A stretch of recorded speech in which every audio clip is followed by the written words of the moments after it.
warahmatullahi wabarakatuh. Salam sejahtera untuk kita semua. Berjumpa lagi dengan Miss Enda dalam pembelajaran IPS, Ilmu Pengetahuan Sosial. Kali ini Miss Enda akan membahas materi berkaitan dengan kerjasama ya. Materi ini untuk kelas 8 SMP. Untuk judulnya, kita akan membahas materi tentang kita berjalan beriringan. Apa saja sih yang ada dalam materi ini? Oke, kita akan pelajari satu-satu ya. Yang pertama yang akan kita pelajari yaitu mengenai bentuk-bentuk kerjasama internasional. Tentunya kalian tidak asing lagi ya dengan kata-kata kerjasama ya. Dalam kehidupan sehari-hari kalian tentunya sudah pernah melakukan apa yang namanya kerjasama. Contoh yang paling simpel ya kan, saat kalian belajar di dalam ruangan ya kan, di dalam kelas, dalam pembelajaran, kalian kalau materinya tidak paham, kalau misalnya kalian bingung atau malu menanyakan ke guru kalian, pasti kalian akan menanyakan ke teman ya kan, ke teman sebangku, teman kelas ya, tentang materi yang sedang kalian pelajari hari itu. Dari menanyakan seperti itu, nantinya kalian akan membentuk kerjasama, yaitu dari dua belah pihak, kalian dan juga teman kalian melakukan kesepakatan. Gitu. Kesepakatan berkaitan dengan apa? Kalau tadi dengan materi pembelajaran, berarti kesepakatannya dengan pembelajaran di saat itu juga, gitu ya. Jadi bentuk-bentuk kerjasama internasional yang pertama, ini kerjasama yang akan kita bahas berkaitan dengan ekonomi ya. Kalau tadi kan kerjasama dalam hal belajar gitu ya, tapi di materi kali ini kita akan membahas mengenai kerjasama ekonomi. Nah, kerjasama ekonomi ini melingkupi salah satunya adalah kerjasama internasional dan dibagi menjadi 4. Yang pertama ada kerjasama bilateral, yang kedua ada kerjasama regional, yang ketiga ada kerjasama multilateral, dan yang keempat ada kerjasama internasional. Lalu apa arti masing-masing dari kerjasama itu? Oke, akan kita bahas satu-satu. Yang pertama mengenai kerjasama bilateral. Bilateral, apakah ada yang sudah pernah mendengar bilateral itu apa? Ya, yaitu kerjasama antara dua pihak. Nah, kalau di sini berarti dua negara ya. Kerjasama bilateral adalah kerjasama antar dua negara karena saling mendapat keuntungan atau memiliki hubungan yang baik. Indonesia menjalin kerjasama dengan Korea Selatan misalnya melalui program Republic of Korea Republic of Indonesia Joint Vision Statement for Co-Prosperity and Peace. Kedua pimpinan negara sepakat untuk meningkatkan status kemitraan menjadi Special Strategic Partnership gitu. Contoh dari kerjasama bilateral. Selanjutnya ada kerjasama regional. Dari kata regional, apa regional berarti? Ya, antar wilayah ya. Antar wilayah itu maksudnya bukan antar wilayah dalam satu negara, enggak ya. Cuma dalam satu benua misalnya kayak gitu ya. Karena ini kan lingkupnya kerjasama antar negara, bukan kerjasama antar wilayah kabupaten ataupun wilayah provinsi gitu. Nah, untuk kerjasama regional ini artinya merupakan kerjasama antar beberapa negara dalam satu kawasan atau wilayah. Kerjasama ini dilakukan karena adanya satu kepentingan bersama di bidang ekonomi, politik, pendidikan, dan pertahanan. Contohnya ASEAN atau Organisasi Kawasan Asia Tenggara. Adakah yang masih ingat arti dari ASEAN itu? Oke, ya. ASEAN itu adalah kepanjangan atau arti dari Association of Southeast Asian Nations ya. Jadi kerjasama antar negara-negara di kawasan Asia Tenggara. Oke, selanjutnya yang ketiga ada kerjasama multilateral ya. Dari kata multi artinya apa? Ya, banyak ya. Multi itu mempunyai arti banyak, jamak. Jadi kerjasama multilateral ini adalah kerjasama yang dilakukan lebih dari dua negara tanpa batas kawasan atau wilayah. Contohnya kerjasama multilateral adalah adanya Perserikatan Bangsa-Bangsa atau kita kenal dengan nama PBB. Kemudian ada WTO dan Organisasi Konferensi Islam atau OKI. Itu ya, PBB.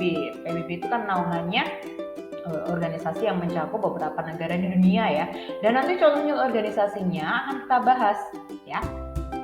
Terus selanjutnya, yang keempat ada kerjasama internasional. Kerjasama internasional ini juga hampir sama ya dengan artinya dengan kerjasama multilateral yang sebelumnya sudah kita bahas tadi, yaitu berkaitan dengan beberapa negara dan banyak negara di dunia ya tanpa ada pembatasan wilayah.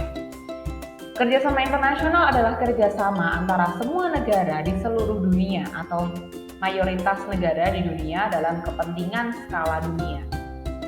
Nah, untuk jenis-jenis kerjasama internasional ini dibagi menjadi dua, yaitu ada kerjasama dalam bidang ekonomi. Contoh organisasinya ada WTO atau World Trade Organization, kemudian ada IMF, International Monetary Fund, dan ada WHO yaitu World Health Organization. Di mana kerjasama ini di bawah naungan PBB. PBB tadi apa? Perserikatan Bangsa-Bangsa. Terus yang B itu ada kerjasama internasional di bidang pendidikan. UNESCO contohnya ya, atau kepanjangan dari United Nations Educational, Scientific, and Cultural Organization. Kemudian selanjutnya ada fungsi kerjasama internasional ya, pasti ada fungsinya dari kerjasama itu. Fungsinya ada apa aja? Ya ini ada 5 poin ya dari fungsi kerjasama internasional ini, antara lain yang pertama saling menguntungkan dalam peningkatan kesejahteraan rakyat. Yang kedua, mewujudkan ketertiban dan perdamaian dunia. Yang ketiga, terjalinnya rasa saling menghormati dan menghargai masing-masing negara. Yang keempat, meningkatkan penerapan iptek atau ilmu pengetahuan dan teknologi dalam kerjasama antar negara. Dan yang kelima, meningkatkan pertahanan dan keamanan masing-masing negara gitu ya. Jadi konsep dari negara itu sama dengan konsepnya manusia, bahwa manusia itu tidak bisa hidup sendiri ya tanpa bantuan orang lain. Begitupun dengan negara, tidak ada negara di dunia ini yang dia bisa berdiri sendiri tanpa bantuan maupun kerjasama dari negara lain, seperti itu. Kemudian, selanjutnya ada tujuan kerjasama internasional. Ada 4 poin. Yang pertama, menciptakan keadilan dan kesejahteraan yang merata bagi masyarakat masing-masing negara. Yang kedua, memperluas lapangan kerja. Yang ketiga, memperkuat rasa persahabatan antar negara. Dan yang keempat, memperkuat keamanan dan pertahanan masing-masing negara. Selanjutnya, ada bentuk-bentuk kerjasama ASEAN. Yang pertama, dalam bidang politik. Anggota ASEAN sepakat bahwa kawasan ASEAN bebas senjata nuklir. Yang kedua, dalam bidang ekonomi dengan cara mempromosikan masing-masing keunggulan negara anggota ASEAN. Yang ketiga, dalam bidang kebudayaan dengan cara pertukaran pelajar, festival lagu, dan sebagainya. Yang keempat, dalam bidang militer, misalnya pernah diadakan latihan militer dengan nama Elang Malinda atau antara tentara militer Indonesia dengan Malaysia. Dan selanjutnya, ada faktor-faktor pendorong dan penghambat kerjasama negara-negara di kawasan ASEAN. Faktor pendorongnya antara lain, yang pertama, kesamaan sejarah atau sama-sama pernah dijajah ya. Jadi mayoritas dari negara-negara di kawasan ASEAN ini pernah dijajah ya, walaupun untuk penjajahnya ini latar belakangnya beda-beda dan dari negara yang berbeda-beda. Terus yang B itu ada lokasi geografis yang berdekatan gitu. Jadi istilahnya kayak negara tetanggaan gitu ya, negara tetangga seperti itu. Karena wilayah geografis itu kan letak di atas permukaan bumi. Ya, kayak Indonesia dengan Malaysia itu berdekatan, Malaysia dengan Singapura itu berdekatan, Malaysia dengan Brunei dan juga Indonesia itu juga berdekatan. Dan negara-negara yang lainnya di kawasan Asia Tenggara tentunya ya. Terus yang C itu ada kebudayaan yang masih sama, karena tadi masih satu rumpun wilayah ya kan, jadi kebudayaannya juga tidak terlalu berbeda. Terus yang D, posisi strategis sebagai jalur lalu lintas perdagangan internasional, karena posisi ASEAN ini ada pada posisi persilangan dunia gitu ya, di antara kawasan atau benua Asia itu sendiri, kemudian di antara benua Australia. Yang kedua ada faktor penghambatnya. Yang pertama itu perbedaan cita-cita dan tujuan negara. Yang B, perbedaan ideologi antar negara. Ideologi setiap negara itu kan berbeda-beda ya. Terus yang C, adanya konflik antar sesama anggota ASEAN. Jadi setiap setiap negara itu kan juga punya konflik ya, entah itu konflik perebutan wilayah, kemudian konflik militer atau kebudayaan dan masih banyak lagi. Kemudian setelah itu ada apa aja upaya yang bisa untuk meningkatkan kerjasama antar negara anggota ASEAN. Ini ada beberapa poin, beberapa upaya yang dilakukan untuk meningkatkan kerjasama antar negara ASEAN. Antara lain yang pertama, kesepakatan zona perdagangan bebas AFTA dan MEA. Ya, AFTA ini ASEAN Free Trade Area dan MEA ini Masyarakat Ekonomi ASEAN.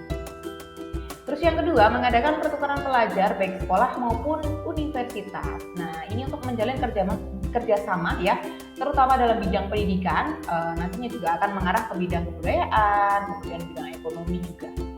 Terus yang ketiga, mengadakan kegiatan budaya atau olahraga bersama. Jadi dari ini misalnya bisa dilakukan olimpiade gitu ya, yang dilaksanakan dalam satu wilayah regional ASEAN.